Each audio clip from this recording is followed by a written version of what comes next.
सभी को मेरा प्रणाम, आपका स्वागत है। सबसे पहले आप सभी को अखंड भारतवर्ष की ओर से शुभ दीपावली की हार्दिक शुभकामनाएं। हम आप सभी दर्शकों को हर्ष के साथ सूचित करना चाहते हैं कि आप सभी दर्शकों के आग्रह पर हम अपने पुराणों के इतिहास का आरंभ करने वाले थे, किंतु इस शुभ दीपावली के अवसर को देखते हुए हमने थोड़ा सा परिवर्तन कर दिया।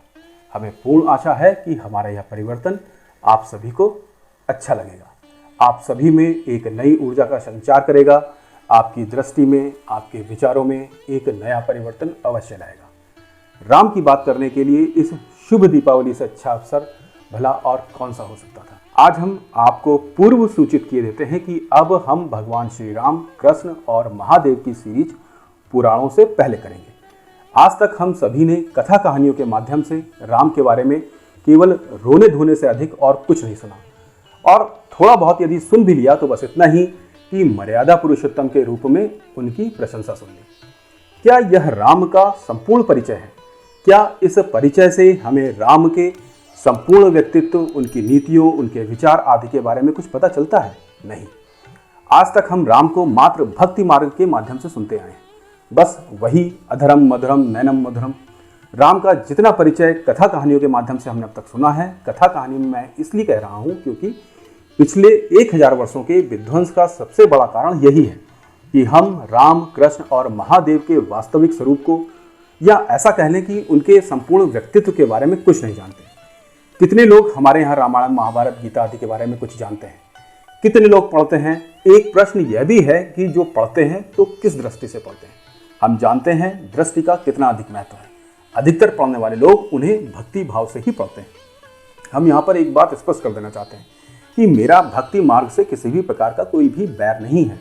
ज्ञान, कर्म और भक्ति तीनों ही मार्गों की अपनी अपनी उपयोगिता है, अपनी अपनी भूमिका है और अपना अपना योगदान भी है। और हमारी दृष्टि में तो तीनों ही मार्ग एक दूसरे से परस्पर जुड़े हुए हैं, एक दूसरे के पूरक हैं। जो भी इन तीनों मार्गों को अलग अलग मार्गों के रूप में देखते हैं, कदाचित उन्हें संपूर्ण ज्ञान नहीं है और उनकी दृष्टि सीमित है। आप राम को किसी भी स्वरूप में देख सकते हैं, किंतु विशेषकर हम उन्हें भगवान के रूप में श्रद्धा भाव से, भक्ति भाव से ही देखते हैं। और ऐसा करने पर हम अपनी श्रद्धा और भक्ति के कारण संतुलित और संतुष्ट तो हो सकते हैं, किंतु एक राष्ट्र की दृष्टि से जिस पराक्रम, शौर्य और शक्ति की आवश्यकता होती है, उसके लिए तो हमें राम को ज्ञान मार्ग की दृष्टि से देखना ही पड़ेगा। इसके अतिरिक्त और कोई उपाय भी नहीं है।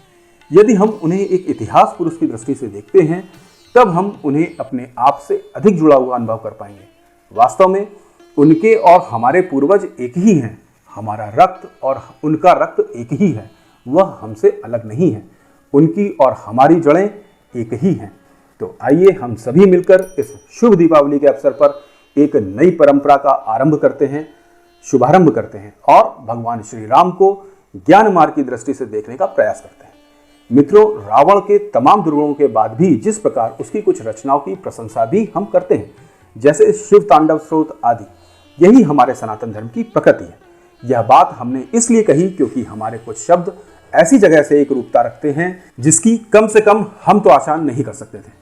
हम यहाँ पर यह भी कहेंगे, यह शब्द भले ही अनजाने में कहे गए हों, किंतु हमारी दृष्टि में यह शब्द गहरे अर्थ रखते हैं।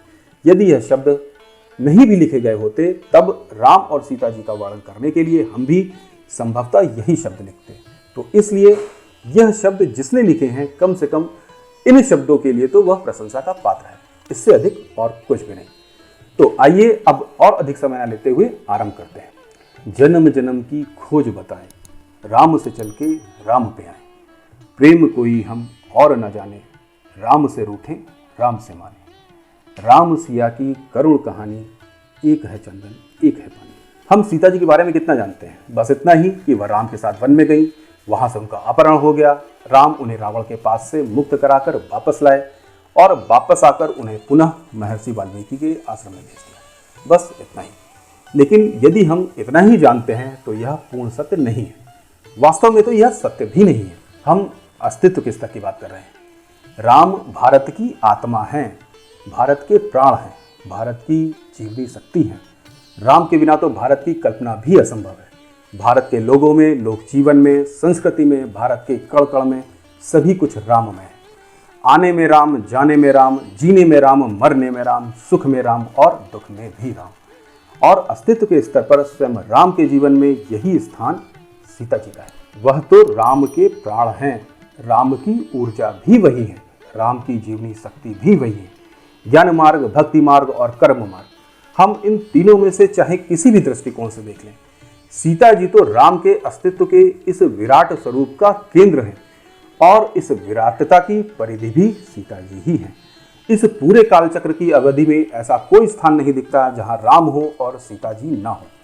अस्तित्व के स्तर को समग्रता से देखने पर सीता जी तो इस पूरे कालखंड की प्रकृति स्वरूप रचना करते हुए प्रतीत होती हैं और राम तो मात्र लीला करते हुए प्रतीत होते हैं।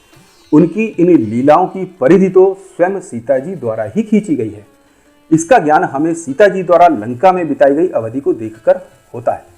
अच्छा, आप लोग बताइए, विश्वास तथा आत्मविश्वास की आवश्यकता हमें कब होती है?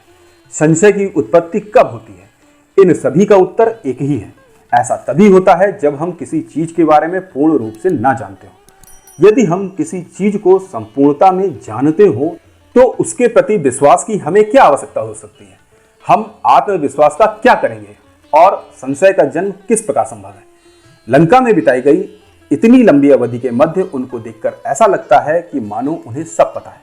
वह पूर्ण रूप से जानती हैं कि राम को तो उन्हें वापस लेने आना ही है और वह अपने 14 वर्षों के वनवास का उद्देश्य अवश्य पूर्ण करेंगे।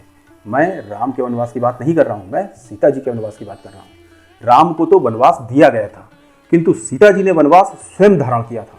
राम से तो सिंहासन छीना गया था, किंतु सीता जी ने सिंहासन ठुकरा दिया था, क्योंकि राम के वनवास के बाद राजगुरु महर्षि वशिष्ठ और राजा दशरथ अयोध्या के सिंहासन पर सीता जी का ही राज तिलक करने जा रहे थे, किंतु स्वयं सीता जी ने ही उस प्रस्ताव को अस्वीकार किया था। तो यह है सीता जी का वास्तविक और विराट स्वरूप। वह सीता जी ही हैं जिन्होंने राम को वास्तविक रूप में धारण किया।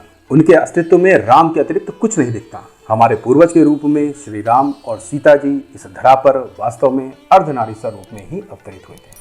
तो आज बस यहीं तक रखते हैं और आप लोग अब वीडियो को लाइक कर लीजिए, अपने मित्रों को शेयर कर दीजिए और कमेंट भी कीजिए और चैनल को सब्सक्राइब करना तो बिल्कुल मत भूलिएगा।